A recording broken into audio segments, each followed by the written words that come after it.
န်းစုကြည်ဟာအကျဉ်းထောင်ထဲမှာကျန်းမာရေးပြဿနာဆိုးဝါးလာတာကြောင့်သူ့ကိုချက်ချင်းလွှတ်ပေးဖို့ပြင်သစ်သမ္မတအီမန်နျူရယ်မက်ခရွန်ကတောင်းဆိုလိုက်ပါတယ်။အသက်80နှစ်အရွယ်ဒေါအောင်ဆန်းစုကြည်ကျန်းမာရေးအခြေအနေဆိုးဝါးလာပြီးကျန်းမာရေးဆောင်ရှားမှုရရှိဖို့ခက်ခဲနေတယ်လို့တားဖြစ်သူခင်မဲရစ်ကကြားသိရတဲ့အတွက်အလွန်စိုးရိမ်မိတယ်လို့မက်ခရွန်ကဒေါအောင်ဆန်းစုကြည်စီစာရေးသားခဲ့ပါတယ်။ဒေါအောင်ဆန်းစုကြည်ပြင်သမ္မတဦးဝင်းမြင့်နဲ့အာဏာသိမ်းမှုနောက်ပိုင်းနိုင်ငံရေးအကြောင်းပြချက်တွေနဲ့အကျဉ်းချခံရသူအလုံးချက်ချင်းချွင်းချက်မရှိလွှတ်ပေးဖို့ကျွန်တော်တို့ဆက်လက်တောင်းဆိုမယ်လို့သူကရေးသားခဲ့ပါတယ်။မြန်မာစစ်ကော်မရှင်ရဲ့လွတ်လပ်ပြီးတရားမျှတတဲ့ရွေးကောက်ပွဲကျင်းပရေးရည်မှန်းချက်တွေကျွန်တော်တို့မြန်မာနိုင်ငံရဲ့အခုလောလောဆယ်ရဲ့အစိုးရစကားစသမ္မတမင်းအောင်လှိုင်ကဒီတောင်းဆိုချက်တွေကိုနာခံမလားဆိုတာပဲသူက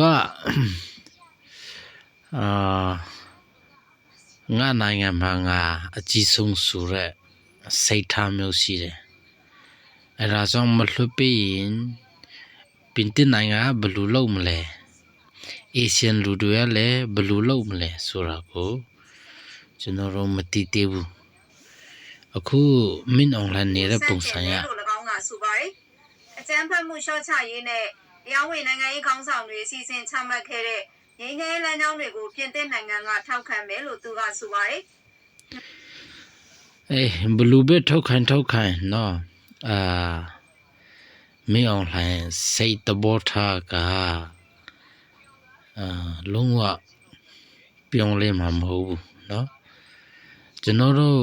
လုံနိုင်တာအမေစုအတွက်တော်လေးစုတောင်းရမှာဘလူးပဲဖြစ်မင်းအောင်လှိုင်ကသူ့ကိုကောင်းကောင်းမွန်မွန်ချောမောဆော်လွှတ်ပေးဖို့အတွက်နော်မြန်မာနိုင်ငံမှာဒီမိုကရေစီရရှိရေးပြင်သစ်သမ္မတကတွန်းအားပေးတာကျွန်တော်ကိုပျော်ရွှင်စေပါတယ်လို့ခင်မဲရစ်ကပြောပါတယ်ပြင်သစ်သမ္မတကြီးခရစ်စတန်လီချာဘီကိုလည်းကျေးဇူးတင်ရှိပြီးပြင်သစ်နိုင်ငံလိုအခြားတိုင်းပြည်တွေကမြန်မာဒီမိုကရေစီခေါင်းဆောင်တွေလွတ်မြောက်ရေးတောင်းဆိုပေးကြဖို့မျှော်လင့်ပါတယ်လို့၎င်းကပြောပါတယ်။ဒီမျက်နှာပေါ်မှာလေဒိုင်ယာရီနဲ့စေးုံကြီးတကူမှာစေဝဝူတမှုခံယူနေရတဲ့တပ်ပုံတွေ online ပေါ်မှာပြန့်နှံ့လာတယ်။ဒါကစစ်ကောင်စီကဘယ်လိုပြောမလဲရေးချရှိကိုပြန့်နှံ့နေလို့ပြောဆိုနေကြပြီဖြစ်ပါတယ်။အခုဒေါန်ဆန်းစုကြည်ဟာအသက်80ကျော်ရွယ်ရှိပြီဖြစ်တယ်။တားချင်းချင်းကတော့အမေကိုဒါလူတိုင်းကပြောကြတယ်နော်။လူတိုင်းဆိုတာစစ်ကောင်စီဘက်ကပေါ့လေဒါမွေးကျေးဇူးကိုတည်သက်တဲ့သားနော်အမေကတော့ဒါမသိဒီကောင်းဆိုပြီးတော့ပြောတယ်ပေါ့နော်ဒါပေမဲ့ဘယ်လိုမျိုးသားကတော့ကို့အမေကိုတည်ခိုင်းနိုင်ပါလေနော်တည်စေခြင်းပါလေနော်ဒါလူတိုင်းတည်ပါလေကို့အမေကိုတည်စေခြင်းနဲ့သားများရှိပါမလားပေါ့နော်အဲဆိုတော့အခုကတော့သူ့ရဲ့သားကပေါ့လေအမေစုကတည်ဆုံးနိုင်ပြီဆိုပြီးတော့ခံမှန်းထားတယ်ပေါ့နော်ဒါပေမဲ့အခုချိန်မှာစကုံစီကလုံးဝငင်းနေတာဖြစ်ပြီးတော့အခုတောင်ဆန်းစီတီရဲ့တပ်ပုံလေးonline ပေါ်မှာတခုပြီးတခုဖြန့်နှံ့လာတွေ့ရတယ်ပေါ့နော်ဆိုတော့အဲ့ဒီတပ်ပုံထဲမှာတော့တောင်ဆန်းစုကြည်ဟာမျက်နှာမှာလေးရောင်းနေတာတွေ့ရတယ်ဆိုတော့အလုံးကမှတ်ချက်ပေးကြပြန်ပြီဒါနှိမ့်ဆက်ခံထားတဲ့အနေအထားမှာရှိတယ်ဆိုပြီးတော့เนาะဒါမင်းပြောချရတယ်ပေါ့နော်ဘလူးပဲဖြစ်ဒီဟာဒေါန်ဆန်းစုကြည်ဟာတူတာကတကယ်ပြီးတော့စိတ်ပူနေတယ်ပေါ့နော်တူတာကတကယ်စိတ်ပူလို့ဒါကြောင့်